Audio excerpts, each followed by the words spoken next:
one's for the birds, this one's for the city. This one for the fans that bleed green with me. Push down to 95, to the right is the link. With a team pulling up, knowing that they getting beat. Exit Broad Street, right on Patterson. Xfinity Live, CPP, what's happening? Dub F Lie, stop by F1. Fly Eagles fly, you hear the song getting sung? What team in the league is number one? Bird gang, yeah, I said it twice. You heard me say it once, now you sure you heard it right. No lies being told, yeah, it's all facts. It ain't me, Green or Kelly, we don't rock with that. Any given Sunday, we don't ever slack. Yeah, we got an SB, time to run it back. And even on the road, yeah, we taking over. All you see is green like you at the Nova. Care less about your squad, bro, it's only us. A cheesesteak tailgate, yeah, we good, bruh. Beer pong baptism, you already know. Con shot, tomato pie, bring 3 or 4. After every bird gang, you know where to be. 4th of Jawn, NBC, in the heart of Philly. About the birds, all about the birds. EROCK, Thunders, Hollywood, Look up. Here we go, broadcasting live from NBC Sports Philadelphia studios in the heart of the Wells Fargo Center. Welcome to 4th and Jawn, episode 116. Philadelphia, Merry Christmas. I know it's looked bleak at times. I know it's been disappointing at times. I know we've been cursing at the TV and pounding our head against the wall. Trust me, we've been right there with you. But Philadelphia Eagles fans in this area, across the country and across the world, you were on the nice list, because we got the single best gift we could get this holiday season, and that is a victory against the Dallas Cowboys and a golden opportunity to win the NFC East with one more game left to go against the New York Giants. Merry Christmas, Philadelphia Eagles fans. But before we get into the golden opportunity that stands before our beloved Eagles, Spencer, if you'll indulge me just one more time and let me get camera one and zoom that bad boy on in. Zoom it on in. Hello, Cowboys fans. It's your old buddy EROCK. Now, I know you don't want to hear this, but I tried to tell you. I told you not to lose this game, and you lost. I told you not to let the Eagles win, and the Eagles won. I told you not to get beat, and you got beat. Now, don't be mad at me. I mean, don't kill the messenger. Hey, I knew it. I knew you didn't have faith in that quarterback named Dakota Rain Prescott. I knew you didn't have faith in him, and you did too. And at the end of the game, he blew it for you. I know you didn't have faith in that Jason Garrett guy clapping on the sidelines. You were worried that he was going to blow it for you, and lo and behold, there it was, and he did. And I know you don't have faith in Jerry Jones and all of that, but hey, listen, I don't want to turn this into a whole I told you so scenario, because it's the holiday season. That wouldn't be very festive of me. It wouldn't be very nice. But Cowboys fans, I do want to ask you this question. What's it like to wake up in the morning and realize this late in the season, week 16, that you're all frauds? What's that like? Explain it to me, because I can't relate. Couldn't be me. I wouldn't know. What's it like to wake up and realize that for all that trash talk that you've been doing all season, that your team is nothing but a bunch of frauds? Do you look in the mirror and cry to yourself? We're still them boys, right? Oh, Dak Prescott's still an elite quarterback, right? Oh, Amari Cooper's still going to sign, right? Right? He's still going to remain in Dallas, right? I hope we ruined your holiday season, and I hope your Christmas sucks. I hope when you go down those steps in those little goofy Cowboys footy pajamas of yours, and you run down, that there's nothing under the tree, that you got nothing. And if you did get something, it's something that you don't want, and you can't even return it to the store for store credit because you didn't keep the receipt. Well, don't worry. We here in Philadelphia, we always keep the receipts. We got all the receipts. We've been keeping track of all that trash talk that you've been doing all season, and we haven't forgotten about a thing. Oh, we haven't forgotten. You know what? When I hope you go down and you look underneath that tree, you got a toy there. Oh, yeah, open it up. Oh, what's this toy? Oh, it's a toy like Amari Cooper. That's an expensive toy to get. That's a real expensive toy to get. But even though it costs you so much, it still can't give you that holiday cheer, that holiday happiness, and fill that empty void in your soul that you've had since the mid-90s, and it ain't gonna get you a Super Bowl. And even though that toy costs you a lot of money, it's still going to cost you a lot of money to keep. Otherwise, it's going to go find another boy and girl to go play with at the end of the season. I hope you open up that present and it's a toy just like Dak Prescott. The most overrated piece of garbage toy that you can get. And even though it's overrated and it's a piece of junk, you still take that toy and you still try to convince yourself that it's elite. And you go and you compare that toy to everybody else and say, look at my toy. My toy's elite. You go to that kid in Philadelphia and you say, look at my toy. My toy's better than your toy. And I hope that kid from Philadelphia steps on your toy and breaks it just like the Eagles did to the number 1 ranked Cowboys offense. You better check that warning on that box for that toy. It's a choking hazard. Dak Prescott is a choking hazard. I hope you open up that toy and you look at it and it's Ezekiel Elliott. That's a good toy. That's one of the top toys in the league. That's a very expensive toy and it's worth every cent. And then I hope you forget how to use that toy when it matters the most. I hope your holiday sucks and I hope we ruined your Christmas. I hope you burn your Christmas dinner. I hope you burn it, whether it's a ham, it's a turkey. I hope you burn it so it's tougher than that soft-ass team that you put out there on Lincoln Financial Field last night. You suck. Dallas sucks. That you know what you should do for Christmas? You should go to church and you should pray to the football gods that everything's going to be okay and that Jerry Jones knows how to figure this thing out. And you should repent for your sins of talking all that garbage because you were writing your mouth was writing checks that your ass could not catch. Now, don't worry, if you get nothing under that tree, Philadelphia's going to take care of you. Because Carson Wentz came down your chimney in a midnight green Santa suit, took a dump in all your stocking, and gift wrapped an elf for you. Dallas, you suck. I hope we ruined your holidays. You can kiss my ass. Go Birds. Mr. Gail Saunders, Eagle Sessions on Twitter. How you doing this evening? Doing fantastic, bruh. Are you doing all right over there? I'm in a good place. You need some water?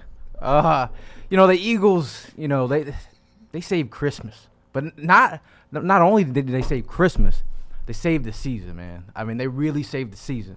Last week I talked about the younger players stepping up. Even though some of these guys were forced to step up, it seems like their motivation, their energy, their heartbeat has been the lifeblood for this team the last couple of weeks. You're seeing their heart, resonate in the locker rooms with these veterans. You're looking at a younger guy coming up, making big plays, and you're like, why can't I do it? It was a whole team effort last week. You got to give a shout-out to Carson Wentz. I talked about him shutting down that Dak Wentz conversation by himself in his own particular way. The kid has been balling. Lights out. On the biggest stage to save the season. 4th in the season, Carson Wentz steps up. But not only did not only did Wentz step up, not only did the younger players, but the fans stepped up. The fans, I'm talking about, we've seen the fans in this stadium over weeks and weeks, but there was a certain kind of energy in that stadium, a certain kind of juice that they believed. They believed, and there was a weird confidence. The analysts picked all against the Eagles, and it wasn't on some homer-ish over here. But there was a weird confidence about this Eagle team and what kind of heart this Eagle team had over the last 3 weeks. This is a team that is catching lightning in a bottle at the right time, and there's one more game that we got to handle to get to the playoffs. I love it, man. The playoffs? Playoffs? We're talking about playoffs? All we got to do is win one game. Dude, we are less than 24 hours removed from the greatest win this season. The best win we've had as Eagles fans this season. And I am still amped up. It took us a while to even get out of the stadium. We stayed till the end. We partied in the park. We didn't want to leave. Gail, you and I have had a select group of games, and they've been far and few in between. But you know exactly what I'm talking about when we go to the parking lot And it's such a good win. We don't even want to leave. You don't want to go home? You don't want to go home. You just want to stay there and soak it in. Yeah, I mean, I left around like close to 10 o'clock. Yeah. I ended up meeting up with Prime after, randomly. And then you took off, and then his brother started pulling out steaks. We had chicken, steaks. In the parking lot. Talking trash to the Cowboy fans that were cooking for us. We made them cook for us. But it was like we didn't want to go home. Yeah. I mean, there was fans wandering around the parking lot. I saw a girl taking. I just want to ask she's Doug a posing question. You got a question for Doug? on a trash pile, dude. Wait, A what? trash I got a bag. question for Doug. Hey, you ready for Eli Who is next this? week, Doug? Who is this? Doug. Time out. Are You you ready for Eli next week, Doug? Are you credentialed? I'm ready for Eli Are you next week. credentialed? Get Get him out of here. Get Get him him out outta of here. here. Get him out of here. I don't want his money touching my money. Evan Hollywood Hearn. Sorry about that. Well, Yeah, I don't know who that was. Not credentialed. Not credentialed. Doesn't belong here. Evan Hollywood Hearn. How are you doing this evening? I'm about to channel my inner Monty G right now. Yeah! It's all good, baby, baby! Number one in the division, baby! Dude, guys, I feel like Paul Rudd on Hot Ones right now. Like, you guys see us being here right now? Not me. Not me. Not me. I Not mean, me. this has Look been. at us. Look at us. Look at us right now, guys. Look at us. Who would have thought? Guys, this whole team it's been a roller coaster this entire year, ups and downs, and the best part about it is we're on the uptick for the biggest part of the season right now. I like watching that game yesterday, watching everybody perform, all of our guys that have stepped up this year. It's been incredible. I mean, this offense is clicking a different kind of way with the young, hungry guys on the roster. I mean, you nailed it in your intro. The Dallas Cowboys, they blew it, man. They had the season in the bag, and they blew it, and nothing feels sweeter this time of year for something like that to happen, man. It's fantastic. And the funniest part was, even though they blew it and they lost and they couldn't get the job done, they had to stay in Philadelphia Oh, my on God. the tarmac because they're playing. It was poetic. Yeah, it was such poetic justice to know that the Dallas Cowboys, it was almost like that scene, right, in A Bronx Tale, since we always talk about put them in the bathroom. Remember that scene Now where he yous locks it can't down? leave. Now yous can't leave. And they got their ass kicked. Yep. That was perfect poetic justice for what happened. But it was a great game. It was far from perfect, boys and girls. I don't want to sit here and say that the Eagles played a perfect game, but last week when we sat in the studio and we talked about the keys to victory, well, wouldn't you know, all those things came to fruition, and that's why the Eagles won. We talked about winning the turnover battle, and I know that's super generic for any football team, any single football game, but when it came down to it, the Eagles didn't turn the ball over. Carson Wentz had that one fumble, but guess what? 2 hands on the ball. 2 hands on the ball means the ball doesn't go far from you, and he fell right on it. But inside of the Eagles 30, what happened? Dallas Cowboys fumble the ball. If you go back and think, oh my God, what would have happened if they scored there? It would have been a completely different outcome of the game. But the Eagles protected the ball.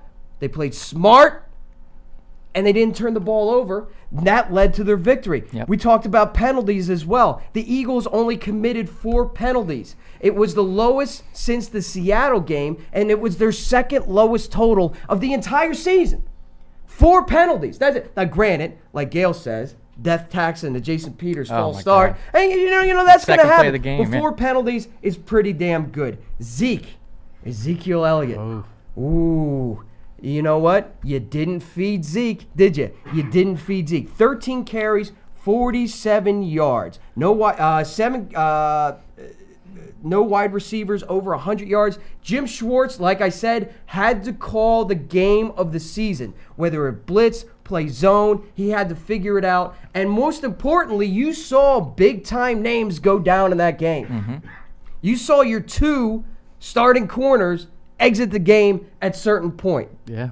Ronald Darby is going to miss significant time, as per Doug Peterson's press conference today. Jalen Mills is day-to-day, but he returned to action. But you had guys step up. Rasul Douglas stepped up. And then Sidney Jones Sid at the the end Kid, of the game. man. Sid the Kid making the play when he needed to Call him out make of the it. bullpen. Yeah. being a closer for the team, and they had to protect Carson Wentz. Was it perfect? No, but they only registered 1 sack. And when I said Carson Wentz, I meant it both literally and figuratively, metaphorically. Because if you go back and watch that game, they were protecting Carson Wentz through the run game. They were protecting Carson Wentz through the screen game. Quick passes, getting the ball out of his hand quickly. Carson Wentz went 31 of 40 for 319 yards, 1 touchdown, 0 interceptions. Now, just like if you were to look at those Zeke stats, all right, 13 carries, 47 yards. If you were to say, hey, E, 13 carries, 47 yards for Zeke, are the Cowboys winning or not? I'm betting my week's paycheck that they're not winning. If you were to tell me, hey, Carson Wentz went 31 of 40 for 319 and 1 touchdown, I would have went, I don't know, maybe they won. But those 40 passes, which sometimes I get a little nervous about the number of passes that he's throwing, high percentage throws, screen games. Miles Sanders, 20 carries, 79 yards and a touchdown. 5 receptions, 77 yards through the air, most of those through screen passes. 11 passes to running backs for 98 yards. 13 passes to tight ends for $119 and a touchdown. Doug Peterson called a game that not only protected Carson Wentz physically, but protected him metaphorically through the design of the play calls.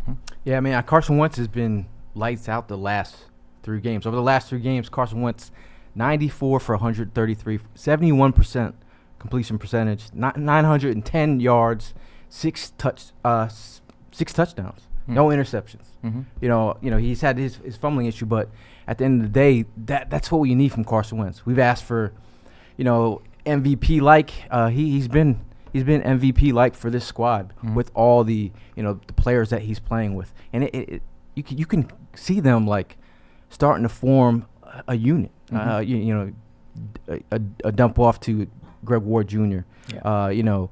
Robert Davis, guys stepping up, making plays. But Miles Sanders, man, he's a guy that, I'm telling you, when we're seeing the maturation process of right before our eyes. Some players, some fans were ready to write this guy off at the beginning of the season.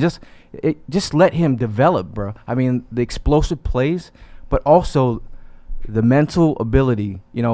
Obviously we love to see that touchdown at the end of the game, but shades of Westbrook. Yes, it was. We said it in the stands. That is the kind of mental stability you want to see from a young player. He has enough mentality to say, you know what? It's not about me. It's about the team. Get down. Game over. And you can tell that he's bought in. He talked about Deuce Staley being like that father figure to him, being that older brother, and what Deuce has really meant for his career. So without a Jordan Howard, which we are getting him back, hopefully, he's coming back. Is he? Yeah, Adam Schefter said he's coming back. Yep. Okay. So you get that ground and pound game, but over the last 6 weeks, you've had the development of Miles Sanders, and it's been a beauty. And talking about Carson Wentz, like we talked about when he won that game against the Giants, which he has to do again. Yeah. The Giants played him tough, but he came back in the fourth quarter and scored that touchdown and brought him back and then did it in overtime. We've been talking all season about Carson Wentz checking boxes, right? Yeah. So we had the doubters and the haters and the naysayers and people kind of picking on him, saying that he's not able to make his wide receivers better. Well, here's a case where you got J.J. Arcega-Whiteside. You've got these young group of receivers, these practice squad players, guys that have bounced on and off the roster like Ward, guys that people have already written off like J.J., guys that we just signed from the Redskins, like guys that didn't have jobs, Perkins, he's making them better to the point where they got a little bit of a swagger going on. I mean, I don't know if you saw in the beginning of that opening drive, like they were coming out, slinging the rock. They were catching the ball with confidence. They were high pointing it. And then when they got that first down, man, they were popping up and giving it a little juice. We haven't seen that juice all season. And he's checking that box of making his wide receivers better. He's checking that box of bringing the team back from behind in the fourth quarter. He's going to check that box of staying healthy for the first time for a full 16-game season for the first time since he's a rookie. And then God God willing, up at MetLife Stadium, they win that game, he will check the box of bringing this Philadelphia Eagles team to the playoffs and finally playing in a playoff game. I think it's also a testament, like we had talked about earlier in the season about how Doug's play calling has been questionable. They came out like on fire on that first drive. I thought it was very good scripted plays to get everybody involved, and I think that Doug is really starting to utilize the strengths of all these practice squad players and, making the best out of them. I mean, and we talked about, Doug moving forward, knowing his limitations, but playing to our players' strengths. Mm-hmm. And you're seeing that before your eyes. You got your tight end screens, you got your running back screens, you're playing to your strengths of your two tight ends. That's what you like to see. I mean, that pass to Jawn, where he high points it, and that's where he wins. I mean, that's what you like to see. He comes back, Carson Wentz rolls out, he rolls to the quarterback and makes a catch on the sidelines, secures the ball. That's what you like to see. I mean, that's all we can ask. But at the end of the day, like, the way that they're playing, it's inspiring. Mm-hmm. And the fans, we've been, like, if you go back to that Chicago Bears game where you're like, this offense is terrible. And then it just three, even though we won, we felt like we lost. Yeah. We're actually finally seeing some cohesive The thought. chemistry with the feels play like it's calling. coming back.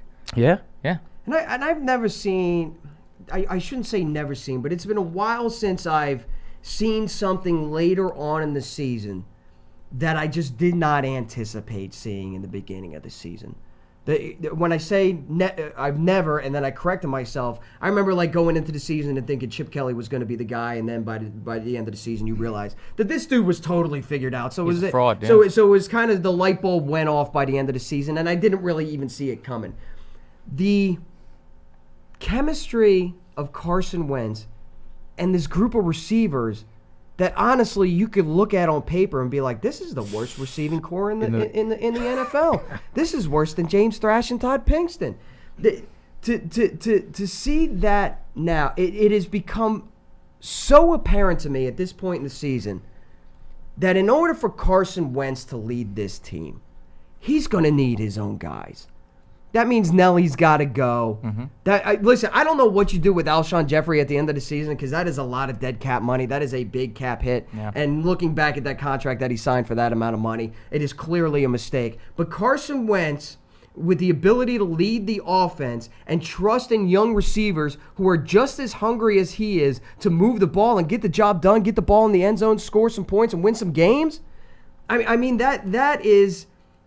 It has become so apparent that moving forward into the offseason, which ain't going to happen anytime soon, at least not for a couple of weeks, baby. But I know what you're saying. Into the offseason, that you go into the draft, you find yourself some new some additional help at the wide receiver position, but it's time to cleanse. It's time to cleanse. You can't be in the position that the Cowboys are in, and I know the definition of insanity is sort of like a trite and overplayed term here, especially here in Philadelphia, doing the same thing over and over again and expecting a different result. But you don't want to end up like the Cowboys where they're trying to do the same stuff over and over again and continuously falling short. You realize now that you need to get Carson Wentz his guys. Greg Ward is going to be one of his guys. JJ, God willing, he keeps developing and he keeps blossoming into a exactly what we wanted, an Alshon 2.0 type of receiver. But Carson needs his guys. Miles Sanders is on that list. Obviously, Zach in Dallas, who had the best game of his Philadelphia career, is on that list. Yep. But you start to see that confidence, man. Yeah. That confidence. And I mean, a guy that's been kind of forgotten about. I mean, Deshaun Jackson, like that kind of relationship. We missed that this whole season. When they get an opportunity in the playoffs, when you get a Deshaun Jackson back, maybe. But I think getting some of these veterans moving forward the next couple games, like a Lane Johnson, like a Jordan Howard, 100%. infusing some veteran talent, who got to be inspired from what they've seen. I even shout out to Big V, a guy who went up against DeMarcus Lawrence, a guy who's a beastly talent. I mean, you got to give credit to where credit's due. I mean, Big V, everyone was scared about that matchup, and he showed up. But I think, infusing some talent, like some speed next year with some, draft picks or some guys off free agency, I mean, it could be sky's the limit for this offense. And I don't want to commit the fatal flaw that Dallas Cowboys fans committed, which is counting your Count your eggs before they hatch. Count your chickens before they hatch, right? And, Yep. and kind of getting ahead of yourself because there's still as big of a win as this game was. There's still one to go, and it's against a division rival. And if anything if you've learned anything over the last 3 games of the season, you have to learn that no matter how bad your divisional opponents may be, they know you know them, and they are going to continue to play you tough, right? This is a New York Giants team that is not good, that is not going anywhere, not playing for anything, yet it took overtime for you to beat them. So, Gail, what do the Eagles have to do, in the simplest of terms, to beat the New York Giants next week, win the NFC East, and host themselves a playoff? I want to say it again because it feels so good to say, win the NFC East and host yourself a playoff game. I mean, obviously, without Eli, he's out of the picture now. It's a different team. Daniel Jones, a guy who, he's played pretty well. You know, if you pressure him, pressure bust pipes. Obviously, the last time we played the Giants, we shut down Saquon Barkley. They did get back. They got Evan Ingram back. Mm-hmm. They got, Golden Tate. They got some receivers. Slayton. So I mean, this is an opportunity for this front seven of ours to really bring the pressure. They brought the pressure to Dak, but at the end of the day, I mean, I got to see heart, just like I saw last week. I think they've got it. I think they've honed in and they got the secret to success right now. Mm-hmm. And I think they just got to show up, and most importantly, the fans got to show up. We were there when we flipped that stadium. We're talking about Eli Manning, fourth quarter, about to get the dub for his home field. Mm-hmm. But he's getting booed. He can't even hear, so much so that the false start happens by his left tackle. Mm-hmm. That was created by you, the fans. You take over you take over that stadium, a hostile environment for the home team. That's some crazy stuff. Takeover is also important. Evan. Yeah, the key for me, I think Gail was right on the money with it. I mean, you need to shut down Saquon Barkley, and you need to make the Giants' offense one-dimensional. Daniel Jones is coming off of a career game last game, and I think that he's still a rookie though. And if we could just shut down Saquon, apply pressure on Daniel Jones, shake him up a little bit in the first quarter, and Doug needs to come out with another killer game plan. You can't sleep on this team. You said, we can't count our chickens before they hatch. You got to come out with a proper game plan, ready to win. Don't sleep on it. Hard practice all week. Catching fire is a funny thing. Mm-hmm. Catching fire, boom, it can happen like that. Mm-hmm. Stuff can just go up in flames. Same thing with at the end of your season when you start getting hot and you catch fire. The thing about fire, too, easy to extinguish, easy to put out.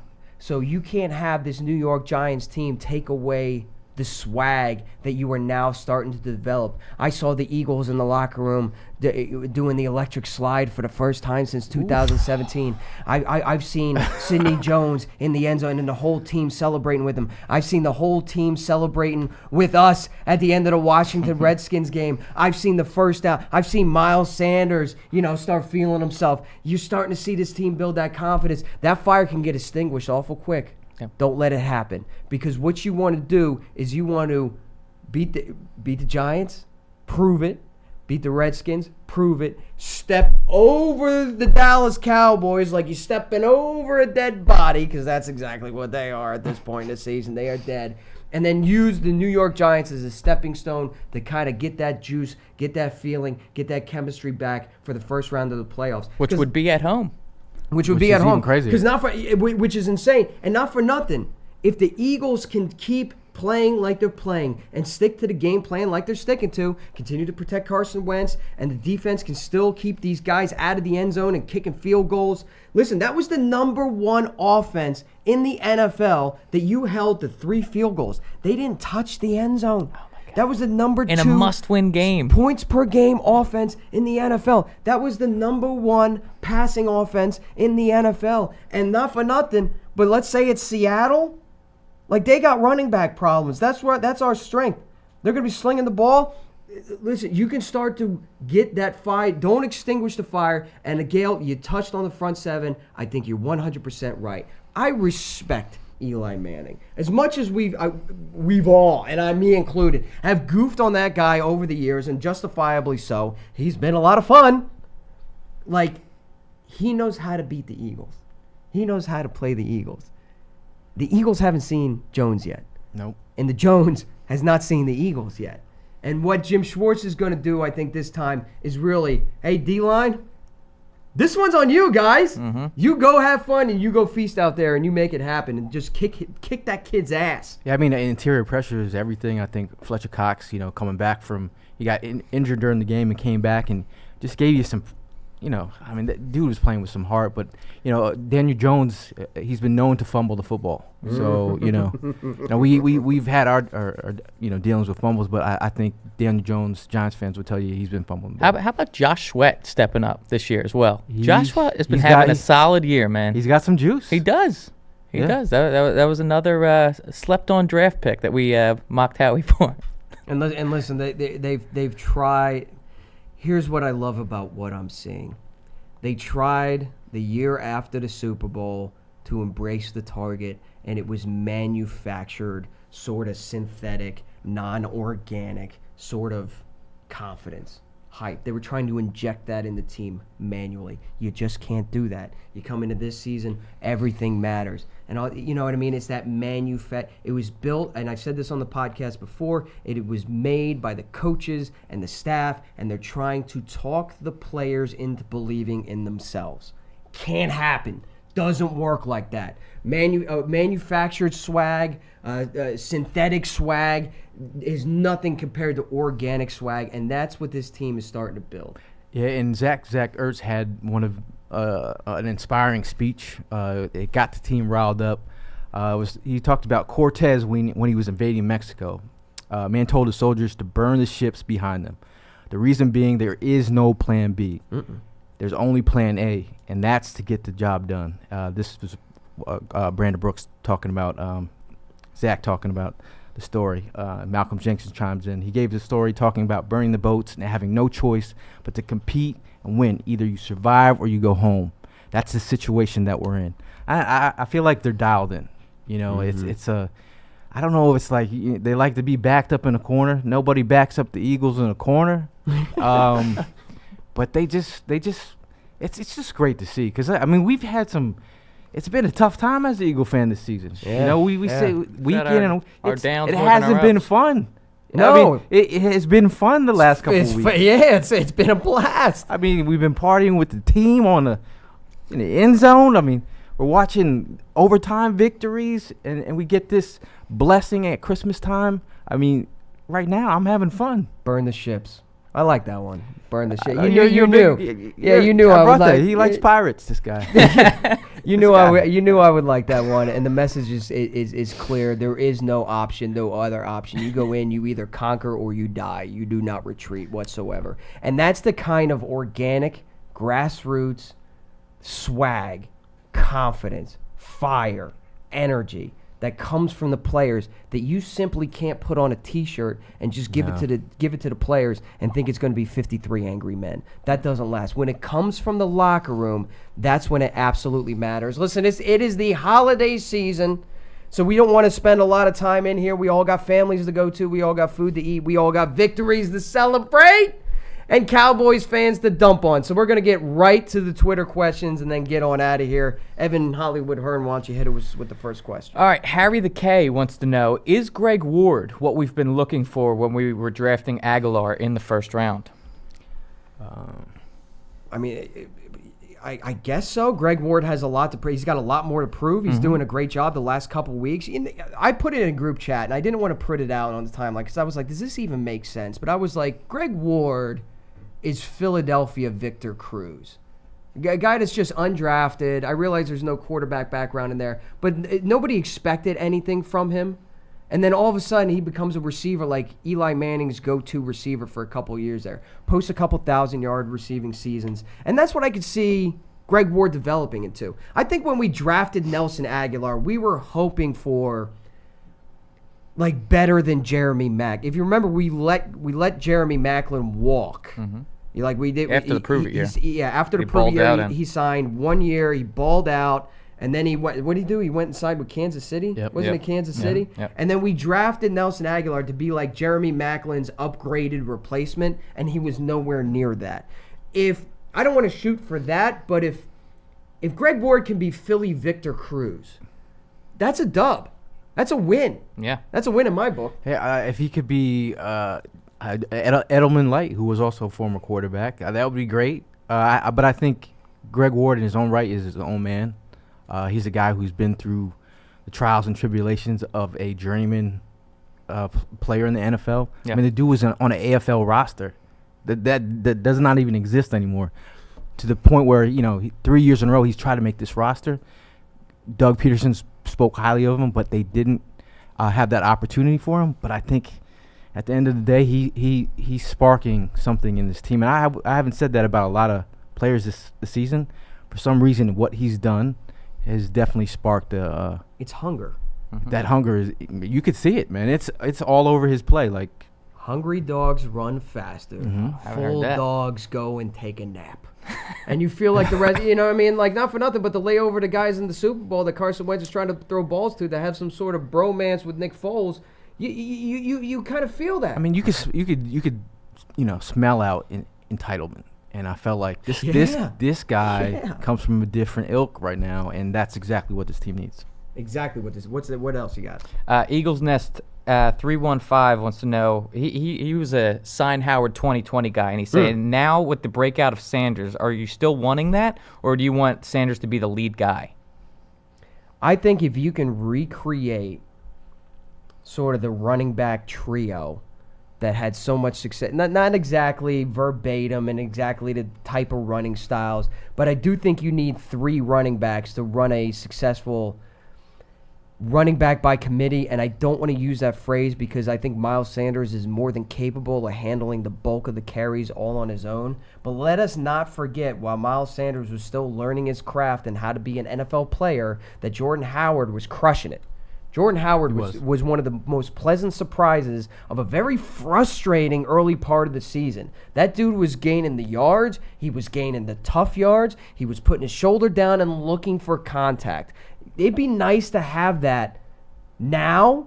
It'd be nice to have that long term. And I'm not rooting for injury. I'm not happy that the dude got injured, albeit that, Miles Sanders had his opportunity to blossom and his chances to grow in this offense. But if anything, that'll at least cheapen the price. I mean, one of my fears about the sign Jordan Howard 2020 movement was that he was going to ball out and he was going to get his bag from somebody else in another team in the NFL looking for a running back. I think look, if this team can prove to him that they're young and they're up and coming and they're growing and the locker room chemistry and everything I've been talking about over and over again, if this is the right fit for him, I don't see why he doesn't come back, and I don't see why the Eagles wouldn't want him back.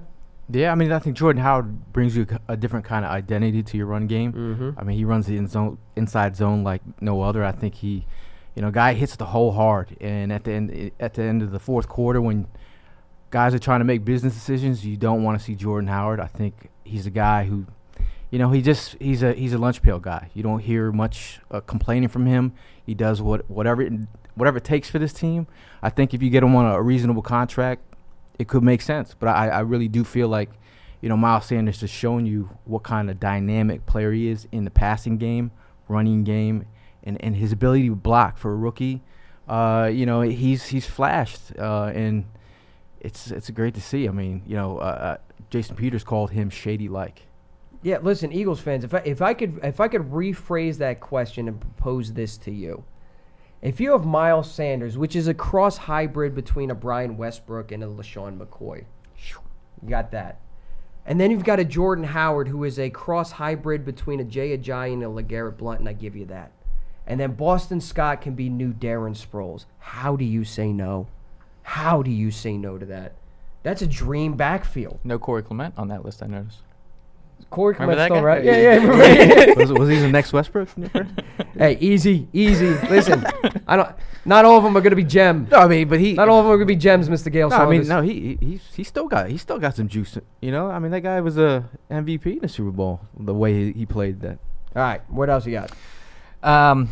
Jay Bendanya wants to know, is the Alshon injury the spark that caused this whole upbringing of the Eagles' good play. Yeah. to put it bluntly, and to give you a short answer, I kind of think so. It required guys to step up. It gave dudes the opportunity that the dudes before didn't exactly have. It showed a hunger and a drive in other people. And Brandon Brooks, was kind of at the end of the game, kind of, referring to some people, kind of calling out some guys, some squeaky little rats in the locker room. Yeah, again, I don't know what you do with Alshon's contract. I don't know how you handle that, how he's got to pull out another rabbit out of his butt and be a magician. But maybe it's time for Alshon to go.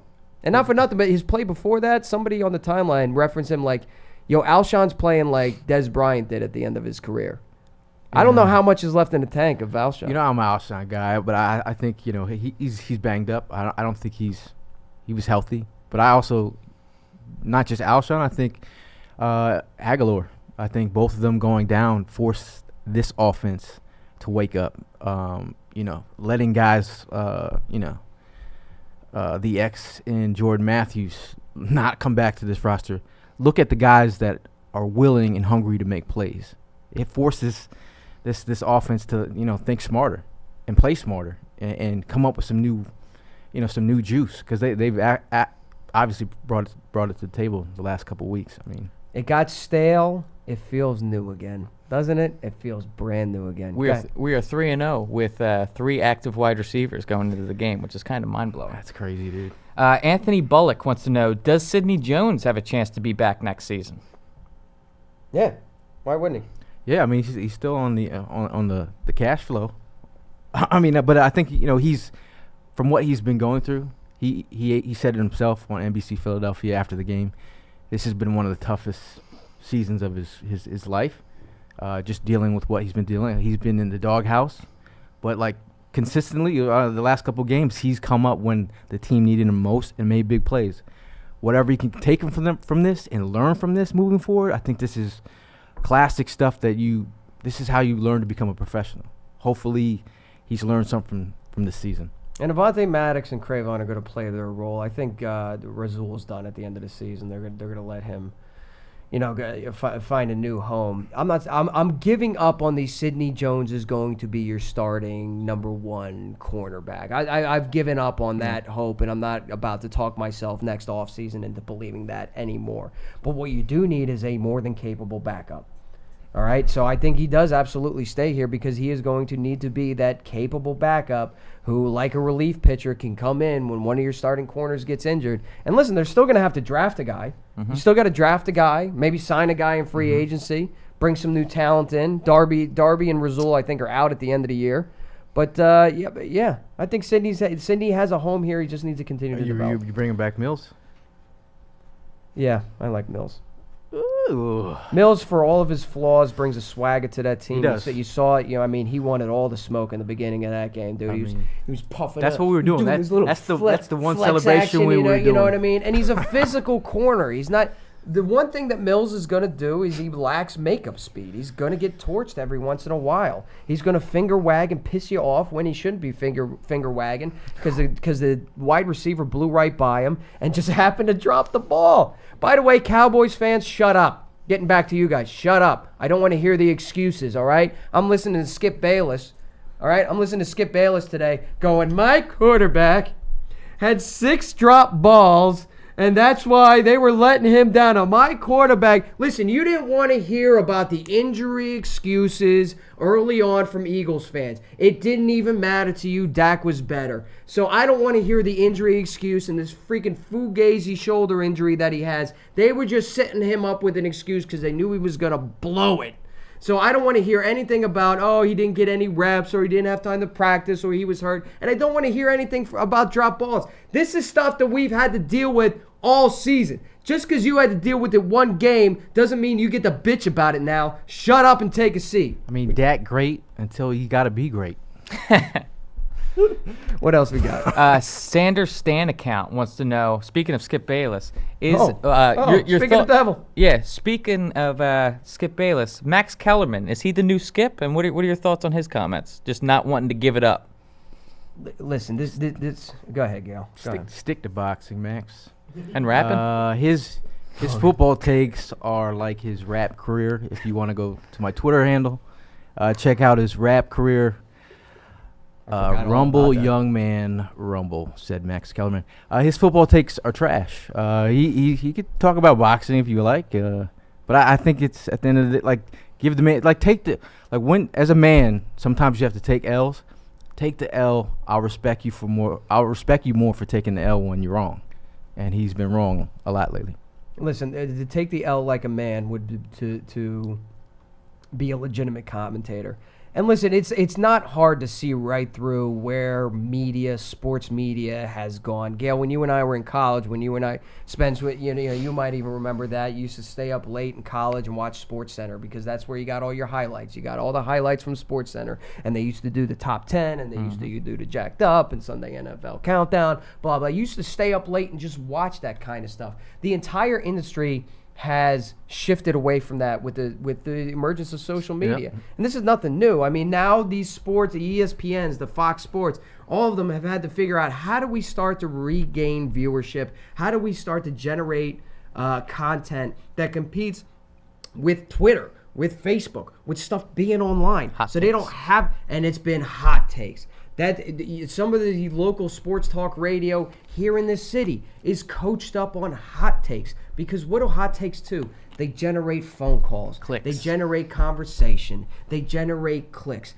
The sports media in this type of environment, not only here in Philadelphia but nationwide, is just hot takey. So the more, because it doesn't matter if you're wrong. You understand that, guys, right? When you talk about the Skip Baylesses, and you talk about the Max Kellermans, and you talk about the Colin Cowherds, it doesn't matter whether they're right or wrong. It just matters that somebody gets pissed off enough to retweet it and say, look what this jackass said. You know what I mean? That's what, and that's how you generate views. That's how you generate conversation. It's how you generate clicks. Max Kellerman, it has nothing to do with him being a man. It just has to do with him being, that's the shtick nowadays. Yeah. You just kind of have to accept it.